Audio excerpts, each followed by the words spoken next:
Hello aspirants, welcome to Civil Rankers. जैसे कि आप सबको पता है, JKSSB के अंडर जो जेई की पोस्ट आई थी सिविल इंजीनियर्स के लिए, उसके लिए हमने एक सीरीज़ स्टार्ट की थी जिसके अंडर हमने सोम जो है अपनी कंप्लीट कर दिया है। सोम के 2 या 3 और वीडियोस आएंगे, उसमें हमारा सोम कंप्लीट हो जाएगा। अब जो हमने नेक्स्ट जो चैप्टर हम स्टार्ट कर रहे हैं या सब्जेक्ट स्टार्ट कर रहे हैं वो है हमारा कंस्ट्रक्शन मैनेजमेंट। ठीक है, कंस्ट्रक्शन मैनेजमेंट है, इसमें हम एस्टिमेशन भी इंक्लूड है। ठीक है, तो हमारा यही है कि हमने जल्दी से जल्दी सिलेबस कवर करना है सो दैट कि आपको लास्ट के 5 to 10 डेज में आपको मिले रिवाइज करने के लिए और प्रैक्टिस करने के लिए। प्रैक्टिस तो आपने साथ साथ ही रखनी है, बट एक उसको वाइंड अप करने के लिए चीज़ों को आपको 5 to 10 डेज मिलें, हमारा यही रहेगा। ठीक है, सारे सब्जेक्ट हम करेंगे कंप्लीट और टू द पॉइंट करेंगे। यहाँ पे आपको कंटेंट मिलेगा टू द पॉइंट, और ये कंटेंट आप रिवाइज करके और यही रिटेन करके चले जाओगे ना, 100% है आपकी सिलेक्शन होगी। ठीक है, तो आपने बस ध्यान देना। और यहाँ पे हमने ज़्यादा डिटेल में चीज़ें नहीं करनी है, जो हमारे JKSSB के लिए रिक्वायरमेंट है वही करनी है। ठीक है, तो अभी हम स्टार्ट करते हैं अपना नया जो चैप्टर है या सब्जेक्ट है।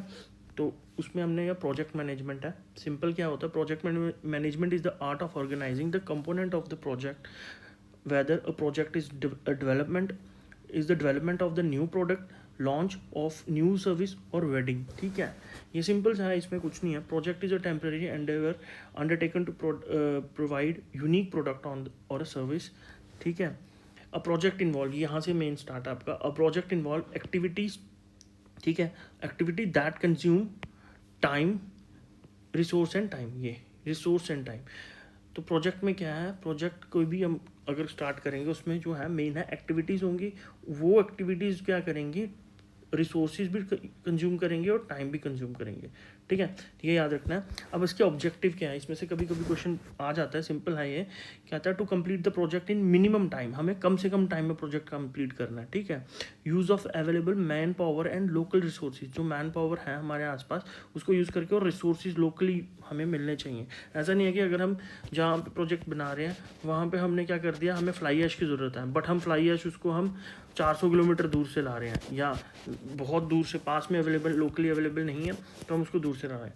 तो ये चीज़ नहीं करनी है, लोकली अवेलेबल हमारे पास मैन पावर और रिसोर्सेज होने चाहिए। Completion of the project with minimum cost without delay, कम से कम कॉस्ट में और डिले नहीं होना चाहिए। जो हमने टाइम दिया है इसके अंडर हमने कंप्लीट करना ही करना है। ठीक है, अब कहता है एलिमेंट्स ऑफ प्रोजेक्ट। ये क्वेश्चन जो आया हुआ है, क्वेश्चन उसमें पहले भी एग्जाम में आया हुआ है क्वेश्चन। क्या है इसमें एलिमेंट्स, क्या है, प्लानिंग, शेड्यूलिंग और कंट्रोलिंग। अच्छा, ये जो प्लानिंग और शेड्यूलिंग है ये हम दो जो हैं ये बिफोर द प्रोजेक्ट स्टार्ट होने से पहले हम ये करते हैं। अब इसमें क्या आता है, ये क्वेश्चन आया हुआ है कि कौन से दो चीज़ें हैं जो पहले होती हैं, या सिंपल कौन सी फॉलोइंग में से कौन सी चीज़ें हैं जो प्रोजेक्ट्स के स्टार्ट से पहले की जाती हैं। तो यहाँ पे होगा प्लानिंग, शेड्यूलिंग, कंट्रोलिंग और प्लानिंग प्लस शेड्यूलिंग।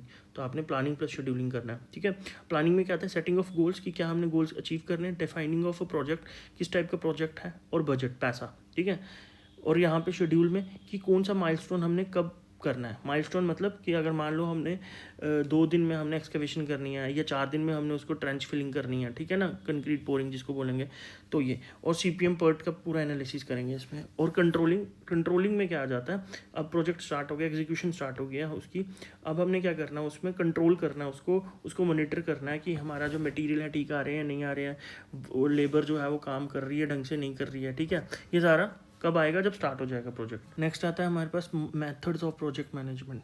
ये बहुत इंपॉर्टेंट है, इसमें से कभी कभी क्वेश्चन आ जाते हैं। सिंपल सा है बट याद भूल जाता है, तो ध्यान रखना। सबसे पहला मेथड है बार चार्ट, इसको हम बोलते हैं गैंट चार्ट। ठीक है, क्यों बोलते हैं गैंट चार्ट, क्योंकि ये हेनरी गैंट ने बनाया था। और ये क्या है, एक्टिविटी ओरिएंटेड, ये याद रखना, ये बहुत इंपॉर्टेंट चीज़ है, इसको याद रखना है। ये क्या है, एक्टिविटी ओरिएंटेड। अब इसमें है क्या, इसके एडवांटेजेस क्या है, कहता है कि ये सिंपल टू ड्रॉ है। ठीक है, बहुत सिंपल है, नो स्पेशल स्किल, कोई स्किल नहीं है, प्रोग्रेस एक्सप्रेस्ड इन परसेंटेज, ये पॉइंट, इसमें परसेंटेज में प्रोग्रेस जो है वो दिखाते हैं, ये याद रखना, ये MCQ में आया हुआ है। Resources requirement can be depicted, ठीक है, and visual representation of project method management. बस इसमें इंपॉर्टेंट 1-2 चीज़ें हैं, एक ये हो गया, ठीक है, और ये हो गया। ठीक है, सिंपल, ये वाला ज़्यादा इंपॉर्टेंट है, याद रखना। लिमिटेशंस क्या है, कहता है lack of degree of detailing, detail यहाँ पे नहीं पता चलती। कौन सी detail, activity interrelationship not known, कहता है कौन सी एक्टिविटी किस पर डिपेंड कर रही है इसका पता नहीं चलता। मान लो कि अगर हमने एक्सकवेशन करनी है, ठीक है, साइट पे वो जो फाउंडेशन के लिए एक्सकवेट करना है, तो वो उसके बाद हमने करनी है मान लो शटरिंग, तो वो अपने एक दूसरे के साथ कैसे डिपेंडेंट है वो शो नहीं करता, ठीक है। Critical uncertainty in time estimation, अब जब रिलेशनशिप ही नहीं पता एक के दूसरे के साथ क्या है, कब शुरू होगा कब खत्म, तो टाइम तो अनसर्टेनिटी इसमें आएगा ही ना। तो uncertainty in the time estimation. Critical activity not known, कौन सी क्रिटिकल एक्टिविटी है वो नहीं पता चलती इसमें। ऑप्टिमम कॉस्ट जो है हम इस पर फाइंड नहीं कर सकते, ठीक है, ये याद रखना है, ये और ये, ठीक है, ये मेन इंपॉर्टेंट है। अब नेक्स्ट कहता है माइलस्टोन चार्ट, ठीक है, माइलस्टोन चार्ट, ठीक है। माइलस्टोन चार्ट में क्या है, इसमें ये क्या याद रखना है, ये इवेंट ओरिएंटेड है, क्वेश्चन आया हुआ है इवेंट ओरिएंटेड, ठीक है। अब कहता है कि इसमें क्या करना है, improvement over the bar chart in any activity there are certain key events, ये की इवेंट्स किस में होते हैं, माइलस्टोन चार्ट में। Key event which are use to carried out for the completion of activity, such key events are called milestone, उसको हम milestone कहते हैं।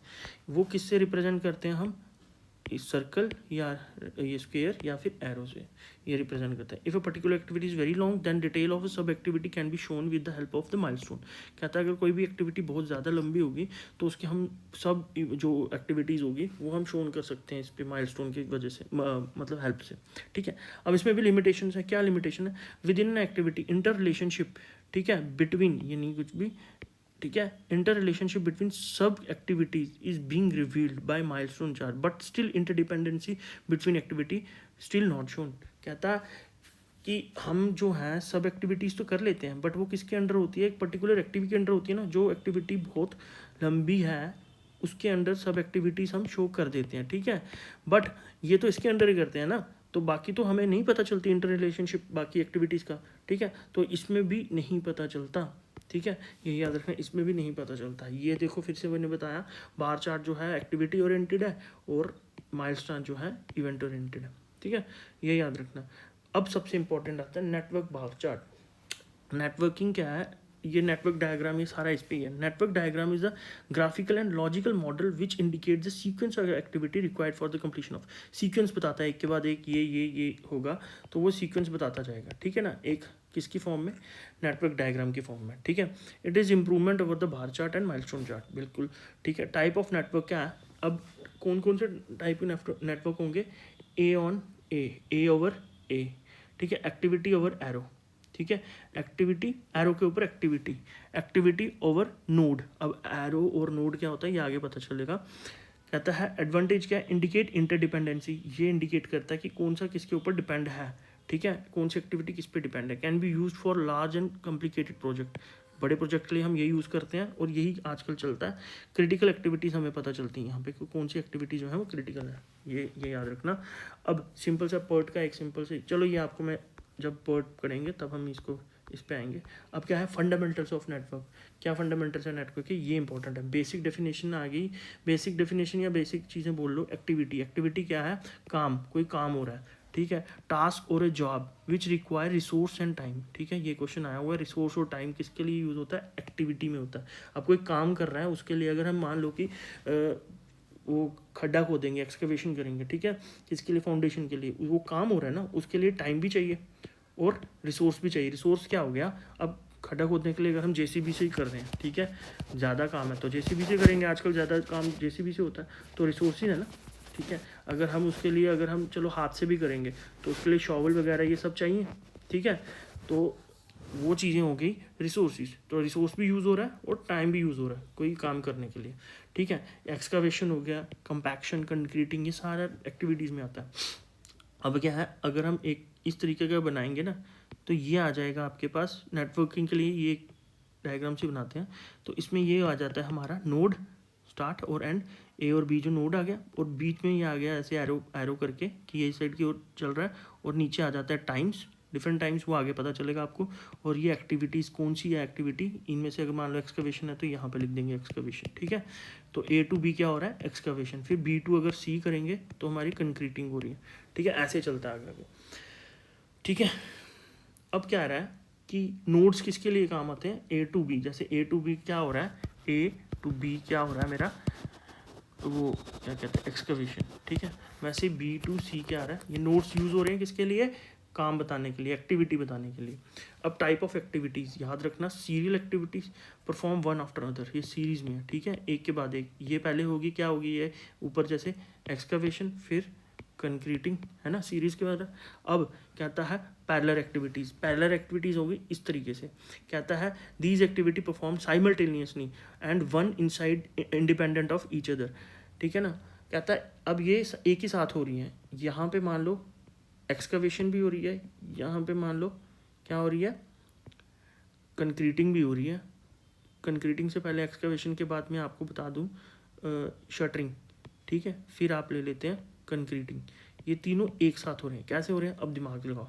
अब हमने कोई एक प्रोजेक्ट है, ये पूरा घर है, इसको मैंने ऐसे ट्रेंच निकालने, इसकी खड्डे निकालने हैं। अब मैंने क्या किया, यहाँ से स्टार्ट किया, अब मैं यहाँ पे पहुँच गया, इधर ये मैंने काम कर दिया।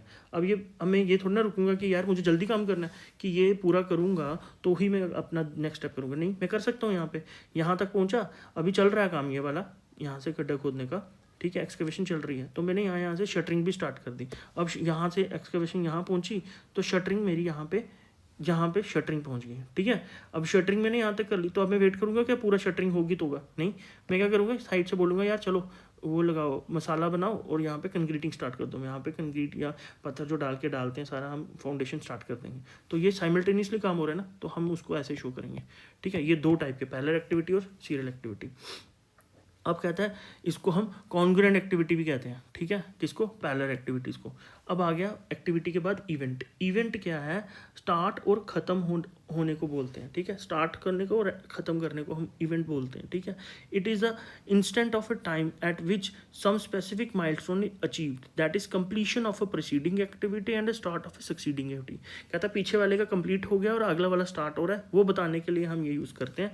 Event do not consume any time, बस ये शो ही करता है ना यार कि क्या चीज़ स्टार्ट हो रही है और क्या चीज़ ख़त्म हो रही है, तो बस वही होता है इवेंट। इसमें ना टाइम ना ही रिसोर्स, याद रखना, ये क्वेश्चन आया हुआ है, ठीक है। अब ये सिंपल अगर बता दो, स्टार्ट ऑफ ए, यहाँ पे एक और दूसरा, फिर इसके बाद अगर मैं इसको 1 2 और 3, अब क्या आ रहा है, 2 पे क्या है, 1 से स्टार्ट हो रहा है, 2 पे क्या है, जो ए मान लो एक्सकवेशन ही है, तो एक्सकवेशन यहाँ पे कंप्लीट हो रही है, कंप्लीशन ऑफ ए का कंप्लीट हो रही है, और यहाँ पे कंप्लीट हो रही है, यहीं से हाफ से ये स्टार्ट ऑफ बी भी तो स्टार्ट हो रहा है, ठीक है, नेक्स्ट स्टार्ट हो रहा है। तो ये देखो, ये है इवेंट्स, ठीक है। अब टाइप ऑफ इवेंट्स के टाइप होते हैं। पहला है टेल इवेंट। टेल इवेंट हो गया जो स्टार्ट कर रहे हैं, स्टार्ट से, मान लो एक अगर डॉग है, डॉग की टेल टू हेड, ठीक है, तो याद रखना स्टार्ट टेल से करना है, हेड ड्रॉ करने के लिए मतलब, तो ये सिंपल सी बात है, ये ऐसे चलता है, ठीक है, टेल पीछे वाला और जहाँ आगे जा रहे हैं वो हेड। अब ये टेल क्या है, it signify start of activity, ठीक है। It is a particular tail event, if the particular tail event is start of the object then it is called the initial event. Initial event क्या हो गया, ये initial event है ना, सबसे पहला, ठीक है। अब कहता है यहाँ से स्टार्ट हो रहा है, ये एक डायग्राम है नेटवर्क छोटी सी, तो यहाँ पे स्टार्ट हो रहा है, यहाँ पे ख़त्म हो रहा है, ठीक है। ये एंड इवेंट हो रही है, इनिशियल इवेंट, इसको हम हेड बोल देंगे और इसको हम बोल देंगे टेल। अब हेड इवेंट क्या, सिग्निफाई कंप्लीशन ऑफ इवेंट, ये कंप्लीट हो रहा है यहाँ पे, ठीक है। It if particular head event shows end of the activity then it is end event, तो एंड इवेंट भी बोल देते हैं इसको, ठीक है। हेड क्या हो गया, एंड इवेंट हो गया।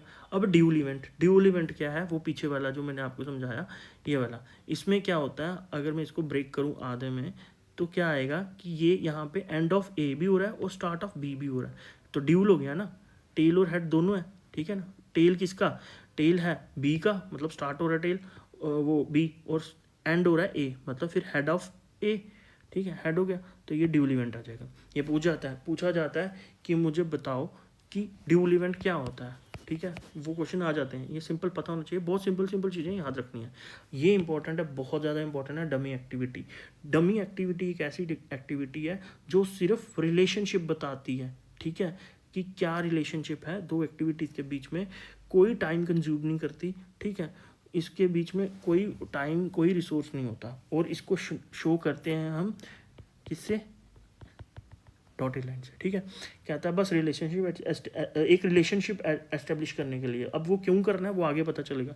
Dummy is artificial activity which establish interdependency between various activities, different activities को लिए इंटरडिपेंडेंसी। ये जो सी है ए के ऊपर डिपेंड है, तो इसको शो करने के लिए मैंने एक डमी एक्टिविटी दी। कैसे दी, ये डॉटेड लाइन, ठीक है, ये याद रखना है। अब जो है डमी एक्टिविटी ये बहुत इंपॉर्टेंट चीज़ है, इसको याद रखना है। इसके रूल्स भी हैं, ये होती क्या है, इसको मतलब निकालना भी है, ठीक है। तो ये चीज़ें बहुत इंपॉर्टेंट है इसकी, ये आती हैं। अब क्या कह रहा है कि ये डमी एक्टिविटी होती है कि बस एक रिलेशनशिप बनाने के लिए हम ना जो है वो डमी देते हैं। दो किसके बीच में, दो एक्टिविटीज़ के बीच में क्या रिलेशनशिप मेंटेन रखने के लिए, ठीक है। अब जैसे कि 4 and 2 is now an activity, it's dummy activity, ठीक है। 4 और 2 एक एक्टिविटी है, बट ये डमी एक्टिविटी है। डमी एक्टिविटी ना ही टाइम यूज़ करती है ना ही रिसोर्स होता है, इसमें कोई रिसोर्स और टाइम नहीं लेती, ठीक है। याद रखना ये चीज़। ये एक आर्टिफिशियल एक्टिविटी है, ठीक है, आर्टिफिशियल, बस एक रिलेशनशिप मेंटेन करने के लिए होती है। अब जैसे एग्जांपल दे दूँ मैं आपको, यहाँ पे एक एग्जांपल याद रखना, सेम बहुत इंपॉर्टेंट एग्जांपल है, और ये ना आपको हेल्प करेगी चीज़ों को याद रखने में, ठीक है, होता क्या है चीज़ें, तो आप इसकी वजह से डमी को यूज़ कर सकोगे। अब कह रहा है जैसे मैंने एक्सकवेशन स्टार्ट कर दी, ठीक है, एक्सकवेशन स्टार्ट कर दी। अभी मैं मान लो ये चीज़ नहीं है, बस इतनी चीज़ है, ठीक है। तो मैंने कहा एक्सकवेशन स्टार्ट करके एक्सकवेशन कंप्लीट होगी। अब एक्सकवेशन कंप्लीट होके मैंने शटरिंग कंप्लीट कर दी। अब यार अब मुझे अगर यहाँ पे शटरिंग स्टार्ट करनी थी, वो कहाँ है, वो नहीं दे सकते ना, यहाँ पे कहाँ दे रही है। इसके साथ हम ऐसे थोड़ी ना बनाएंगे कि शटरिंग स्टार्ट फिर शटरिंग कंप्लीट, या तो फिर हमें ऐसा करना पड़ेगा, एक्सकवेशन कंप्लीटेड फिर शटरिंग स्टार्ट फिर शटरिंग कंप्लीटेड। तो ये बीच में क्या है, ये तो गलत हो जाएगा ना, इसका भी तो टाइम, ये तो एक्टिविटी शो हो रही है ना जो टाइम और रिसोर्स कर रही है, तो ये हमारा गलत हो जाएगा। तो इसको हटाने के लिए मैंने यहाँ पे क्या कर दिया, यहाँ पे इसको यहाँ पे एक डमी एक्टिविटी देख के इसको मैंने कर दिया, जैसे ही एक्सकवेशन कंप्लीट हो रही है तो मैं शटरिंग स्टार्ट कर रहा हूँ। तो शटरिंग स्टार्ट कर रहा हूँ तो मैं इसके साथ साथ क्या कर रहे हैं, शटरिंग कंप्लीट आ गया। अब इसके बीच में रिलेशन बन गया ना, ऐसे नहीं तो रिलेशन बनना नहीं था। तो इसीलिए हमारी जो है डमी यूज़ होती है, बहुत इंपॉर्टेंट है, ठीक है, याद रखना। एक ये सिंपल सा मैंने आपको एक डायग्राम बनाई है, ये नेटवर्क डायग्राम है।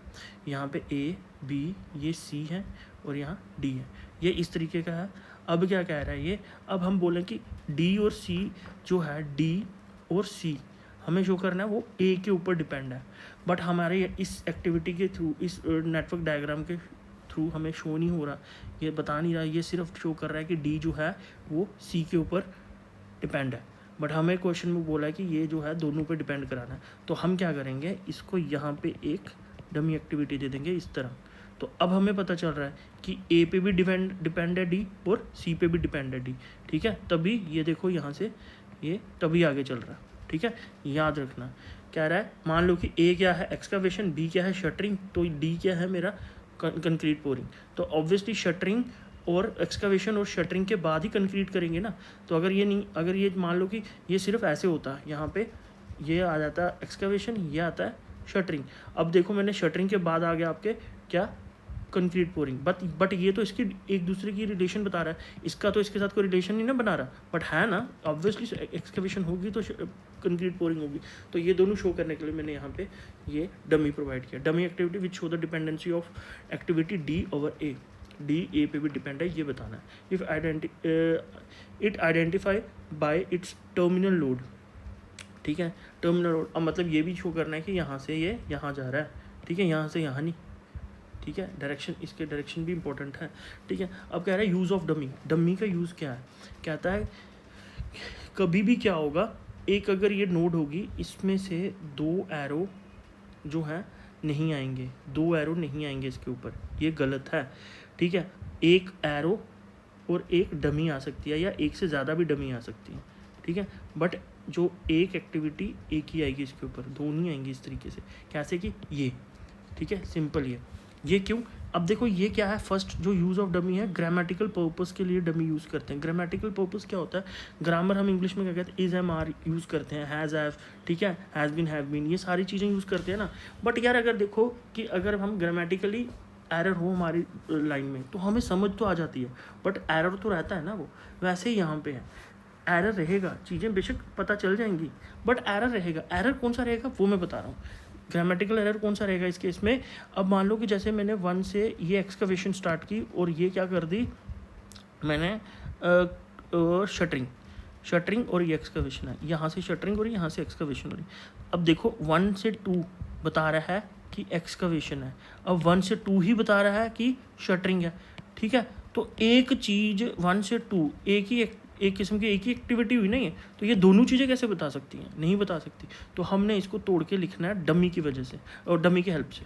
यहाँ पे मैंने डमी दे दी ए से बी। अब 1 से 2 लेंगे, क्या बोलेंगे 1 से 2। अब यहाँ पे 3 तो कर नहीं सकते थे, तो हमने 3 करना था, तो हमने 1 से 2 एक्सकवेशन हो रही है और 1 से 3 क्या हो रही है, शटरिंग हो रही है। अब ये सही बनेगा, ये गलत था, ये सही है। अब आगे समझ, याद रखना चाहिए, ठीक है, याद रखना, ये बहुत इंपॉर्टेंट है। अब कह रहा है लॉजिकल पर्पस। लॉजिकल पर्पस क्या है? लॉजिक भी तो सही होना चाहिए, ठीक है। कहता है कि अब इसमें भी वही बन रहा है, 2 से 4 जो है वो कोई पी एक्टिविटी हो रही है। अब 2 से 5 जो है वो भी क्या कह रहा है, पी एक्टिविटी हो रही है, बट लॉजिकली ये सही नहीं है। इसको हमने सही करने के लिए हमने एक पी एक्टिविटी है उसको हमने 2 हिस्सों में तोड़ा, यानी कि P1 यहाँ P2, ठीक है। तो कह रहा है any activity does not show dual identity, 2 identity show नहीं कर सकती, must have a unique identity, एक यूनिक आइडेंटिटी होनी चाहिए। कह रहा है वही P24 भी शो कर रहा है, वही P25 भी शो कर रहा है, ठीक है ना। तो ये नहीं हो सकता, ये गलत है, ये लॉजिकली है ही नहीं। एक्सकावेशन मान लो 2-4 में भी एक्सकावेशन हो रही है और 2-5 में भी एक्सकावेशन हो रही है, तो इसका मतलब क्या, यहाँ लो मान लो ये एक्सकावेशन है तो यहाँ भी एक्सकावेशन है, तो यहाँ भी एक्सकावेशन, यहाँ भी एक्सकावेशन, तो इसका मतलब ही क्या है कोई लॉजिक नहीं। तो आप मैं इसको यहाँ पे लिख दूंगा P, यहाँ पे P1, यहाँ P2, कुछ तो चेंज है तभी आएगा ना। तो यही कह रहा है लॉजिकल, लॉजिक है, बेसिक लॉजिक है, ठीक है। ये आगे ग्रामेटिकल और ये लॉजिकल, ये इंपॉर्टेंट है बहुत। ये क्वेश्चन में पूछता है कि बताओ डमी कहाँ लगेगी या कहाँ से एक्सक्लूड करनी है, कहाँ से क्या होना, ठीक है, ये याद रखना। अब या आगे नेक्स्ट आएगा rules of providing a dummy activity. यहाँ तक आप याद कर लो, इसको अच्छे से प्रैक्टिस कर लो और क्वेश्चन लगा लो, यहाँ तक नॉर्मल क्वेश्चन जो है वो लगा लो। इसके बाद हम रूल्स करेंगे और जल्दी से जल्दी हमारा ये छोटा सा ही है, ज़्यादा बड़ा टॉपिक नहीं है, बट ये बहुत इंपॉर्टेंट टॉपिक है यार, याद रखना। मैं आपको लास्ट में आपको यही बोलूँगा कि जो हमारे देखो, जो हमारे 15 मार्क्स वाले हैं, 15 मार्क्स वाले कौन कौन से हमारे, सबसे पहले 15 मार्क्स वाला अगर मैं देखूँ तो FM है, फिर RCC है, ठीक है। RCC में क्या है, कंक्रीट भी तो है, कंक्रीट टेक्नोलॉजी भी तो है, ठीक है, कंक्रीट टेक्नोलॉजी है, ठीक है। फिर उसके बाद आ जाएगा CPM में, CPM पर सॉरी इसको CPM नहीं बोलूँगा मैं, इसको मैं सिंपल बोल देता हूँ, कंस्ट्रक्शन मैनेजमेंट। अब कंस्ट्रक्शन मैनेजमेंट में तीन चीज़ें मिला के आई है। CPM पार्ट इसमें आ जाएगा ना, CPM पार्ट और नेटवर्क डायग्राम, ठीक है, नेटवर्क डायग्राम इसमें आ जाएगा। अब इसमें नेक्स्ट आ जाएगा एस्टिमेशन भी है, ठीक है, एस्टिमेशन भी है। फिर इसके बाद आ जाएगा आपका क्या, इन्वेंट्री। ये पार्ट जो है बड़े लोग छोड़ के चले जाते हैं, बहुत बच्चे छोड़ के चले जाते हैं क्योंकि इसका मटेरियल मिलना बड़ा मुश्किल है। तो क्या था, मैंने क्या है इसमें ये भी जो हमारे लिए ज़रूरी है वो मैंने इसमें डाला है इस पूरी सीरीज़ में, और एस्टिमेशन भी। अब मैं इसको कराने का यही मतलब है मेरा कि मेरे को आपको जल्दी से जल्दी ये करानी है, जल्दी से जल्दी, सो दैट कि आप एस्टिमेशन में क्या है सिर्फ क्रैम करना है चीज़ें, क्या कि उसमें अर्थवर्क में उसका क्या यूनिट रहेगा अर्थवर्क का, ये सारा, ठीक है, ये सारी चीज़ें हैं, इसको आपने क्रैम करना है जल्दी से जल्दी। जैसे ही कराऊंगा, ये क्रैमिंग है पूरा सब्जेक्ट, यानी कि 15 मार्क्स ये वाले ना बहुत ईजी हैं। अगर आप इसको बस, आपका है प्रैक्टिस, इसको 4 से 5 बार रिवाइज़ करके जाना है, तभी मैं अभी करा रहा हूँ, सो दैट कि आपके 31 तक आप इसको ना करते भी 3 से 4 बार तो करके ही जाओ कि ये आपके दिमाग में पड़े। आप इसकी एक चीट शीट बना दो, मैं आपको बोलता हूँ चीट शीट जो है वो बहुत इंपॉर्टेंट है, ठीक है। एक दिन ना मैं पूरा आपको बताऊंगा कि आपको कैसे चीज़ें करनी है, सो दैट आपको चीज़ें रिटेन रहें दिमाग में, ठीक है, रिटेन रहें दिमाग में। क्या आपको बनाना है चीट शीट, ठीक है। चीट शीट क्या होती है यार, जब आप कोई चीज़ पढ़ लेते हो पूरा, जैसे मान लो मैंने यही सारा पढ़ाया आपको, या आपने कहीं से भी पढ़ा, आपने अगर आपने हैंड नोट्स बनाया तो वेल एंड गुड, नहीं बनाया आप कहीं से भी पढ़ रहे हो तो एक मतलब ये A4 साइज शीट होगी ना, इसको मैं 2 हिस्सों में बीच से डिवाइड कर लूँगा ऐसे ही। तो यहाँ पे मैं यहाँ से स्टार्टिंग करूँगा, जैसे सोम की करिए, सोम की है तो सोम की पहले स्ट्रेस स्ट्रेन, ठीक है, स्ट्रेस स्ट्रेन करूँगा, उसके जितने भी हैं छोटे छोटे करके, ज़्यादा बड़ा नहीं लिखना, छोटा छोटा, जो मतलब इतने में आ जाए पूरा न्यूमेरिकल्स, ठीक है। और सीरीज़ में जैसे आपने नोट्स बनाया, जैसे जैसे पढ़ा है उसको सीरीज़ में लिखना है। फिर आपके पास आ जाएगा प्रिंसिपल स्ट्रेसेस भी इसमें आ जाएगा, फिर उसके बाद आपका आ जाएगा मान लो कॉलम का आ जाएगा, तो कॉलम का आपने सारा करना है, Rankine formula, Euler formula, column conditions, ठीक है, इतने में कंप्लीट कर देना। फिर आपका आ जाएगा बेंडिंग स्ट्रेसेस, उसका बेंडिंग फार्मूला, जो इंपॉर्टेंट चीज़ें हैं वो यहाँ कंप्लीट कर देना। फिर टॉर्जन इक्वेशन वाला, ठीक है। फिर आपका शेयर फोर्स बेंडिंग मूवमेंट, ठीक है। फिर उसके बाद यहाँ पे ऐसे कर करके ना आपको एक पेज पे सारा का सारा वो कंप्लीट करना है, और उसको आपने रोज़ छोड़ना नहीं है, उसको आपने रोज़ रिवाइज करना है, ठीक है। रोज़ रिवाइज कोशिश करनी है, उसको एक बार देखना है, क्योंकि न्यूमेरिकल्स तभी सॉल्व होंगे जब आपके टिप्स में आपके फॉर्मूलेज होंगे, फॉर्मूलोज को भूलने नहीं है, ठीक है। वो सारा थिक एंड थिन सिलेंडर, ठीक है, ये वो वेसल्स, ठीक है, ये करना है, ठीक है। स्लोप डिफ्लेक्शन हो गया, इसका मेन में ये करना है, ठीक है। ये आपको भूलना नहीं है, ठीक है, ये बेसिक चीज़ है, बाकी तो प्रैक्टिस है। तो ऐसे ही हर सब्जेक्ट की चीट शीट बनानी है। अच्छा, मैं आपको बता रहा था कि क्या है, इसके बाद कंस्ट्रक्शन मैनेजमेंट आ गया। फिर उसके बाद आपके पास क्या है, जो 15 मार्क्स की है, आपका फोर्थ सब्जेक्ट आपका आ जाएगा, ये आपका आएगा इरिगेशन हाईवे। नेक्स्ट आ जाएगा आपका सोम, ठीक है, ये सोम में भी क्या है, मैकेनिक्स है, जिसमें वही सिंपल सा है, थ्योरम्स हैं। फिर उसके बाद आ गया वेक्टर्स वगैरह, उसमें ज़्यादा कुछ नहीं है।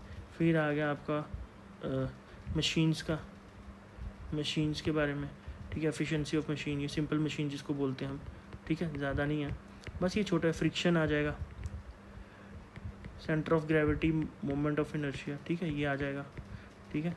ये सिंपल है, ये एक ही दिन में कंप्लीट हो जाएगा, ज़्यादा नहीं है, उसमें बस प्रैक्टिस है, इसकी प्रैक्टिस को सेट में दे दूंगा, सिर्फ किसका, मैकेनिक्स का, ठीक है।